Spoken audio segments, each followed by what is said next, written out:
Hello everyone, welcome to Mufasa's book readings. My name is Julia and I am your reader for today. We're still reading from our book, The 7 Habits of Highly Effective People by Stephen R Covey. Today I'll be continuing with the questions that Stephen R Covey is often asked. So the first question for today reads, which habits do you personally have the greatest difficulty with? Habit 5, when I'm really tired and already convinced I'm right, I really don't want to listen.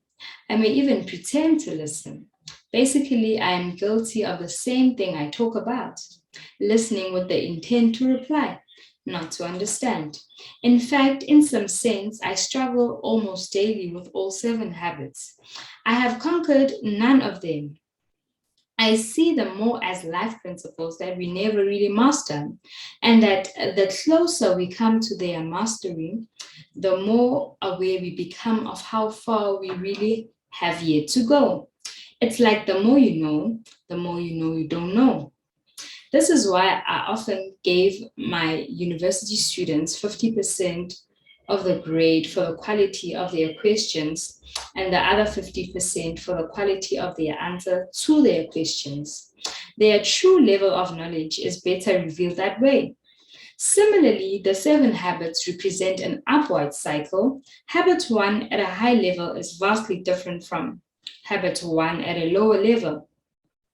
To be proactive at the beginning level may only be awareness of the space between stimulus and response.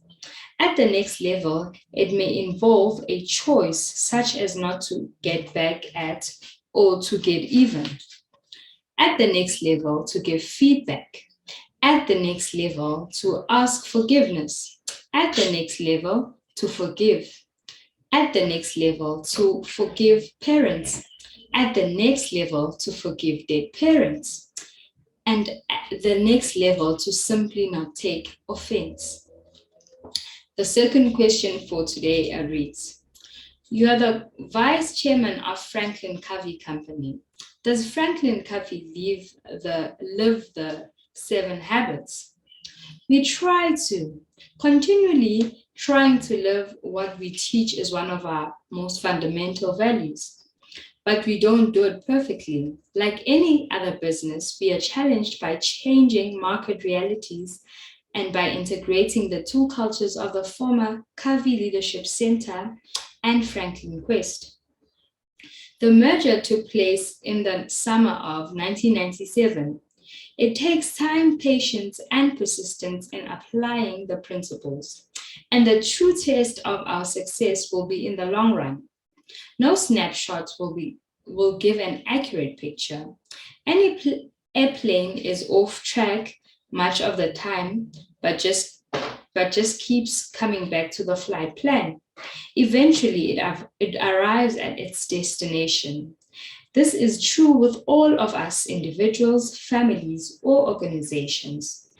The key is to have an end in mind and a shared commitment to constant feedback and constant course correction.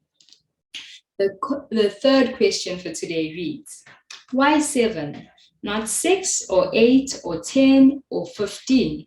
What is so sacred about 7? Nothing is sacred about 7. It just so happens that 3 private victory habits, and that is freedom to choose, choice, and action, precede the 3 public victory habits, and those are respect, understanding, and creation. And then there is 1 to renew the rest that equals 7. When asked this question, I've always said that if there was some other desirable characteristic you would like make into a habit, you would simply put that under habit 2 as one of the values you are trying to live by. In other words, if punctuality is a desirable trait you want to make a habit, that would be one of the values of habit 2. So no matter what else you came up with, you would put it under habit 2, your value system. Habit 1 is the idea that you can have a value system, that you can choose your own value system. Habit 2 is is what those choices or values are. And habit 3 is to live by them. So they are very basic, generic, and interconnected. It so happens that at the writing of this afterword for this new edition of the 7 Habits, I just completed a new book entitled The 8th Habit From Effectiveness to Greatness. To some, calling it the 8th Habit may appear to be a departure from my standard answer. But you see, as I say in the opening chapter of this new book, the world has profoundly changed since the 7 Habits of Highly Effective People was published in 1989. The challenges and complexity we face in our personal lives and relationships, in our families, in our professional lives, and in our organizations are of different order of magnitude. In fact, many mark 1989, the year we witnessed the fall of Berlin Wall, as the beginning of the information age, the birth of a new reality, a sea change of incredible significance, truly a new era. Being highly effective as individuals and organizations is no longer optional in today's world. It's the price of entry to the playing field. But surviving, thriving, innovating, excelling, and leading in this new reality will require us to build on and reach beyond effectiveness. The call and need of a new era is for fulfillment. It's for passionate optimization, for significant contribution and greatness. These are on a different plane or dimension. They are a different kind, just as significance is different in kind, not in degree from success. Tapping into higher reaches of human genius and motivation. What we call voice requires a new mindset, a new skill set, a new tool set, a new habit. The 8th habit, then, is not about adding one more habit to the 7, one that somehow got forgotten. It's about seeing and harnessing the power of a third dimension to the 7 habits that meets the central challenge of the new knowledge worker age. So the 4th question for today reads, how does fame affect you? It affects me in different ways. From an ego standpoint, it's flattering. From a teaching standpoint, it is humbling. But I must strongly acknowledge that I am not the author of any of these principles and deserve absolutely no recognition. I'm not saying this because of a desire to be modest and humble. I'm saying this because I believe it, that I myself believe it. I see myself, like most of you, as a seeker of truth, of understanding. I am not a guru. I disdain being called a guru. I want to know disciples.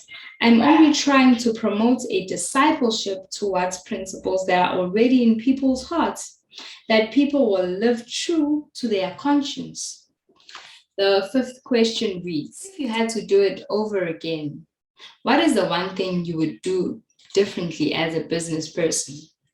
I would do more strategic, proactive recruiting and selecting.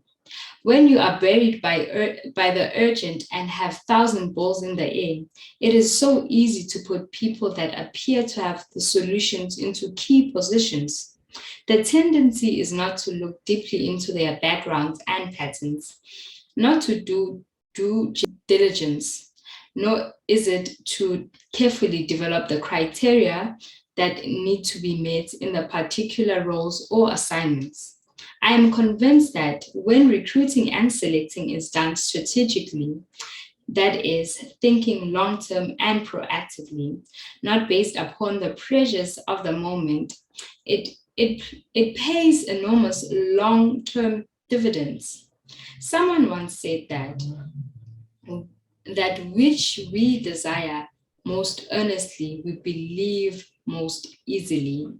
You really have to look deeply into both character and competence. because eventually downstream flaws in either area will manifest themselves in both areas. I am convinced that although training and development is important, recruiting and selection are much more important. That is where today's reading will end. I hope you guys enjoyed, and if you have anything that you need to say, you can just put it in the comment section. Thank you so much for tuning into our book readings. We'll see you in our next video. Thank you so much. Bye.